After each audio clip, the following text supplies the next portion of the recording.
ሱመያ መልስ ሰጥታለች። ቤቱ እኔ አልፈልገውም፣ ለህይወቴ እሰጋለሁ።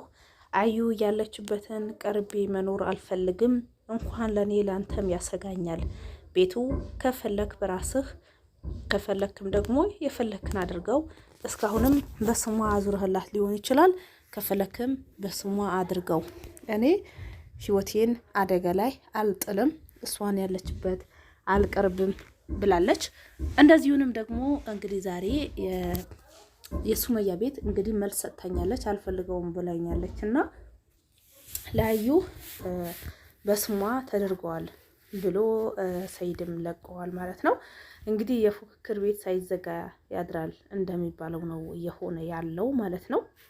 በአጠቃላይ የእነሱ ነገር መቋጫ ያጣለት ነገር ሆነዋል ማለት ነው። ምክንያቱም እያደረጉ ያሉት ነገር ደስ አይልም። በነገራችን ላይ ሱመያ አትሞኚ፣ የተገዛለሽ ቤትሽን በስምሽ በልጆችሽ የደከምሽበት እኔ አሁንም በእጅሽ አስገቢ ነው የምለው። አሰላሙ አለይኩም ወራህመቱላሂ ወበረካቱ። ውድ ተናፋቂ የሆናችሁ የኢሻ ቤተሰቦች እንዴት ናችሁ? ሰላም ናችሁ ወይ? ሁላችሁንም በያላችሁበት ያለ ህዝነት ረዲት አይለያችሁ፣ አላህ ይጠብቃችሁ። ሀገራችን ሰላም፣ ህዝባችን ሰላም አላህ ያደርግልን። ሁሌም በመልካም ነገር ሰበብ ምክንያት የምንሆን አላህ ያደርገን፣ በመጥፎ ነገር ሰበብ ምክንያት ከመሆን አላህ ይጠብቀን የምላችሁ ነው አይሻ ነኝ። እንግዲህ ዛሬ ሱመያ ያው ትላንትና እንግዲህ አዩ እሷ በስሟ ቤት ከአንድም ሁለት አላት። እኔ ግን ምንም የለኝም፣ ነገ አንድ ነገር ብትሆን አንድ ነገር ቢፈጠርብህ እኔ ምን ዋስትና አለኝ? ስለዚህ የእሷንም እንደገዛህላት ቤት እንዲኖረኝ እፈልጋለሁኝ ብላ ለሰይድ እንግዲህ ወግ ተይዘው ነበረ ማለት ነው። እንግዲህ ሰይድ ደግሞ ሱመያ ለራሷ በራሷ መንገድ ገዝታለች። ነገር ግን ሰይድም አብረን ለፍተን ደክመን ያፈራነው ሀብት ለልጆቼ ለሷ ይገባታልም ብሎ ደግሞ ያው ጨምሮ ገዝቶላት ነበረ። ነገር ግን ያ ነገር ለኔም ሊኖረኝ እፈልጋለሁኝ ብላ እንግዲህ ሚስትዮ ቀውጣ ነበር። እሷ አንተም ጋር አልመጣም አልፈልገውም ብላለች። ነገር ግን የእሷ ቤት በስም ያዙረው እኔ እፈልጋለሁኝ ብላ ነበረ። እሱ ግን እንኳን በህይወት ኖሬ ሞቼም ቢሆን እንኳን የእሷና የልጆቼ ሀቅ ማንም ሊነካ አልፈልግም፣ አልሰጥም፣ ለአንቺ በጊዜው እገዛልሻለሁኝ አብረን ኖረን በስነ ስርዓት አደምሽ ይዘሽ ከኖርሽ ብሏት ነበረ። ነገር ግን በዚህም አልተፈታችሁም ልጅቷ በጣም።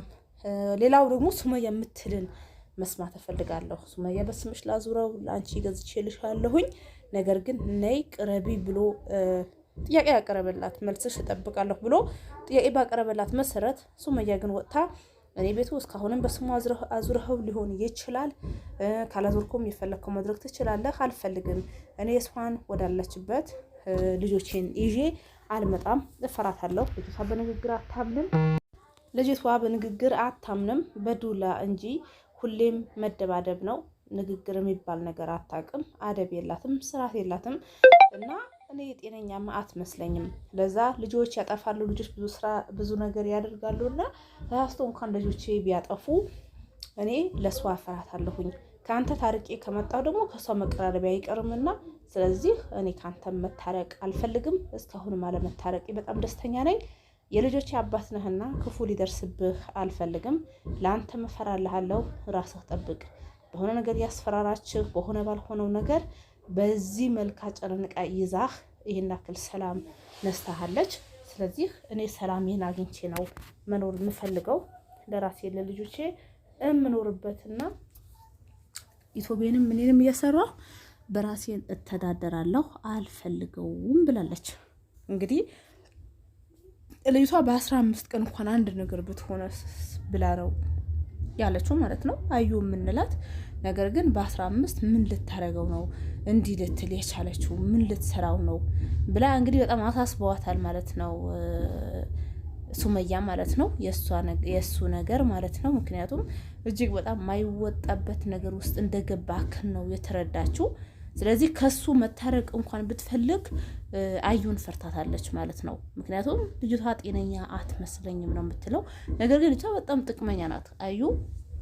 እንግዲህ አሁን ከሪል ስቴት በጣምም ስለተጨቃጨቀች በቃ የሱመያ ብቻ ስላለች እንግዲህ ሊገዛላት ወስዷታል።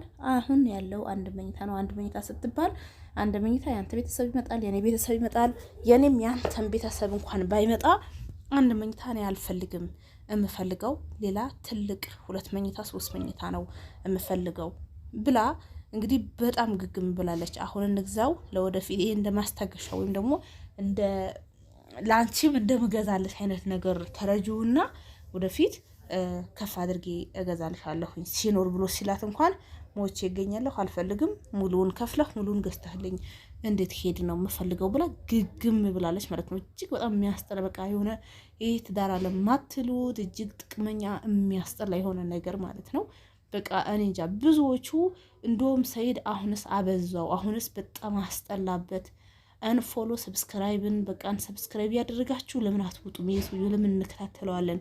የሚያደርጋቸውን ነገሮች እኮ ምንም በጣም ነው የሚደብሩት። በዚህ ልክ ልጅ ጥሩ ያደረገችው ምን አድርጋበት ነው ምናምን ነገር እንዲህ ልጁ አይን ባይን እየታየ ምንድነው እየሆነ ያለው ብለው ብዙዎቹ ተናደውበታል ማለት ነው። ሱመያ ግን በዛው በተቃራኒ ጠንካራ ሆንሽ ጎብዢ፣ ነገር ግን የሽውን ይዘሽ አሁንም የተገዛለሽንን ሐቅሽ ነው አትተዩ እያልዋት ነው። እኔም ይሄ ነገር እኔ እላታለሁኝ የደከማችሁበት የሰራችሁበት በስምሽ ከገዛለሽ ለነገ ለልጆችሽ ያስፈልግሻል። ዛሬ ምንም ላይ ያስፈልግሽ ይችላል። የነገ ግን ያው ከባድ ነውና ሁሌ ተመሳስቶ ላይ ኑር ይችላልና አንቺ የተሰጠሽን ነገር ወይም ደግሞ ደክመሽ ያጠራቀምሽው ነገር አልፈልግም አትበይ ተቀበይ ነው የምለው። እምቢ ያኔ አትበይ። ከሷ አለመኖር ከሷ አለመታረቅ መብትሽ ነው። ነገር ግን የገዛልሽን በስምሽን ማድረግ እምቢ አትበይ። ምክንያቱም ለራስሽም ለልጆች ብሎ ያደረገው ነገር ስለሆነ ማለት ነው።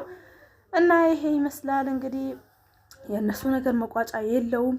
እንግዲህ አሁንም እውነትም የሱመያ ቤት በስሟ አዞረላት። ሱመያ ያው አልፈልገውም ስላለች ወይስ ሌላውንም ነው የገዛላት? እምና ይሆናል። እናንተም ሀሳባችሁ ስጡኝ። አሰላሙ አለይኩም ወራህመቱላሂ ወበረካቱ።